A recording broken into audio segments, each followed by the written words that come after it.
안녕하십니까. 서남여행원 대표 박혜성입니다. 고수의 협상. 상대가 3,000달러를 달라는데 1만 달러를 준다면서 형편없는 협상을 했습니다. 그게 형편없는 협상일까요? 상대를 쥐어짜는 협상이 성공한 협상일까요? 성공한 협상은 내가 중요하게 생각하는 가치를 충족시켜주는 것. 말하자면 신뢰나 평판, 당장의 경제적 이익을 위하는 것이 아니라 그런 이기는 협상보다는 성공한 협상이 더 좋다고 합니다. 그러면 고수의 협상이 뭔지 알아보겠습니다. 여기에 두 가지 협상 사례가 있습니다. 아래 협상은 성공일까요? 실패일까요? 1930년대 초에 미국 연구기관의 원장과 유럽에서 활동 중인 학자가 만났습니다. 학자를 미국으로 스카우트하기 위해서였습니다. 연구기관의 원장이 조심스럽게 입을 열었습니다. 연봉은 얼마를 드려야 될까요? 학자가 말합니다. 3,000달러면 충분합니다. 이보다 생활비가 적게 든다고 생각하지 않으신다면. 잠시 고민에 빠진 원장이 제안합니다. 연봉 1만 달러를 드리겠습니다. 학자의 눈이 휘둥그레집니다. 두 번째 사례입니다. 승자와 패자가 만났습니다. 종전 협상을 위해서입니다. 패장이 입을 엽니다. 어떤 요구를 수용하면 되겠소? 패장의 머릿속엔 전쟁 포로, 전쟁 배상금, 전범 처리 이런 단어들이 가득했습니다. 승자가 말합니다. 요구사항은 단 하나입니다. 모두 고향으로 돌아가시오. 먼 길이니 타고 왔던 말도 그냥 가져가시오. 귀향하는 데 필요한 식량은 우리가 어떻게든 준비해보겠소. 패장의 눈시울이 붉어집니다. 3,000달러를 요구한 학자에게 1만 달러를 주겠다는 원장. 패한 장군에게 터무니없이 관대한 협상 조건을 내건 장군. 이들은 형편없는 협상가인가요? 아닌가요? 근데 이 둘은 분명히 최고의 협상을 했습니다. 왜일까요? 첫 번째 사례를 구체적으로 보겠습니다.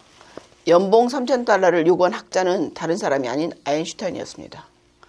연구밖에 몰라서 세상 물정에 어둡던 그가 미국 교수의 평균 몸값 7,000달러를 몰랐습니다. 그는 자신이 유럽에서 받던 연봉 3,000달러를 소박하게 요구한 것입니다. 이에 대해서 프린스턴의 플렉스터 원장은 당시로서는 파격적인 최고 대우 1만 달러를 약속했습니다. 어차피 시간이 지나면 아인슈타인은 자신의 객관적인 몸값을 알게 될 것입니다.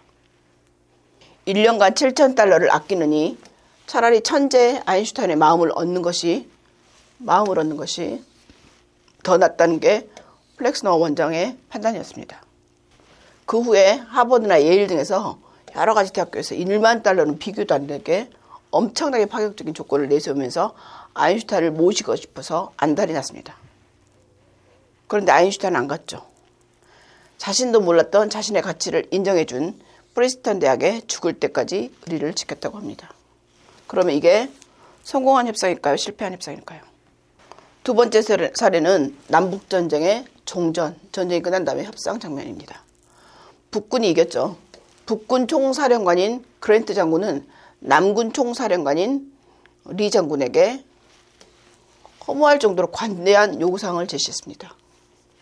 분명 막대한 전쟁 보상금, 관련자 처벌 같은 걸 요구를 했었더라도 이 패장인 리 장군이 이를 거절하지 않았을 건데 이렇게 허무하게 협상이 타결되고 리 장군이 항복 문서에 서명을 했다는 소식이 알려지면서 북군에서는 큰 잔치가 벌어집니다.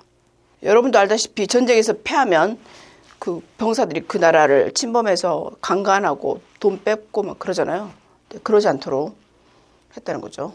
병사들은 연병장에 모여서 함성을 지르고 포병들은 대포를 쏘습니다. 그때 그랜트 장군은 환한 표정을 지으면서 단호하게 명령을 했습니다. 적에게 승리했을 때 하는 어떤 행사도 당장 중단하라. 반란군은 지금 이 순간부터 우리의 적이 아니다. 그들은 우리의 형제다. 왜 그랬을까요? 분명 그랜트도 사람인 이상 지난 5년간 부하들을 죽음으로 내몰았던 남군을 철저히 응징하고 싶은 마음이 있었을 것입니다. 하지만 그랜트는 국가적 통합이 패자에 대한 복수보다 더 큰 가치라고 생각했습니다. 만약 그랜트를 포함한 북군의 리더들이 통합보다는 응징이 더 중요한 가치라고 판단했다면 어떻게 됐을까요? 피해 복수가 이어졌을 것이고 아마도 오늘날 미국은 북부에 있는 USA, 남부에 있는 USA로 찢겨져서 지역감정 싸움을 벌이고 있을지도 모릅니다. 그렇다면 이 협상이 성공한 협상일까 실패한 협상일까요? 대기업 임원들을 대상으로 협상 워크숍을 진행하다 보면 스스로 뛰어난 협상가라고 생각하는 사람들이 많습니다. 특히 구매 담당이 그렇습니다. 왜 그렇게 생각하는지 물어보면 대개 답이 비슷합니다. 자신의 대기업의 우월적 지위를 활용해서 상대방의 요구를 최소한으로 받아들이고 내 요구는 최대한 관철시키는 것입니다. 즉 적게 주고 많이 받는다는 얘기입니다. 협상적 입장에서 보면 이런 식으로 쥐어짜기 협상은 성공한 협상이 아닙니다. 그냥 이긴 협상인 거죠. 경제적 이익이라는 가치를 순간적으로 극대화했을지는 몰라도 협력 업체로부터 얻을 수 있는 신뢰, 우리 기업에 대한 평판이라는 가치는 모두 내동댕이 친 셈입니다. 찰나의 경제적 이득이 신뢰나 평판이라는 가치보다 더 소중하다면 얘기는 달라지겠죠. 하지만 생각해 볼 문제입니다. 기업 간 거래라는 게 한 번에 그치고 말 이벤트인지 계속 지속될 인연인지, 성공한 협상이란 요구사항을 최대한 얻어내는 협상이 아니라 중요하게 생각하는 가치를 만들어내는 협상입니다. 즉 그랜트 장군이 중요하게 생각했던 국가 통합이라는 가치, 플렉스너가 중요하게 생각했던 천재 과학자의 충성심이라는 가치를 충족시키는 것이 진짜 협상입니다. 이를 통해서 그랜트는 그가 꿈꾸던 위대한 미국, 플렉스너는 그가 소망했던 세계 최고 싱크탱크라는 더 큰 가치를 만들어낼 수 있었습니다. 중요한 협상을 앞에 두고 계신가요? 나에게 그리고 상대에게 중요한 가치는 무엇이며 이를 어떻게 충족시킬까 고민을 하십시오. 가치에 집중할 때 협상의 질은 높아집니다. 이기는 협상보다는 성공한 협상이 고수의 협상입니다.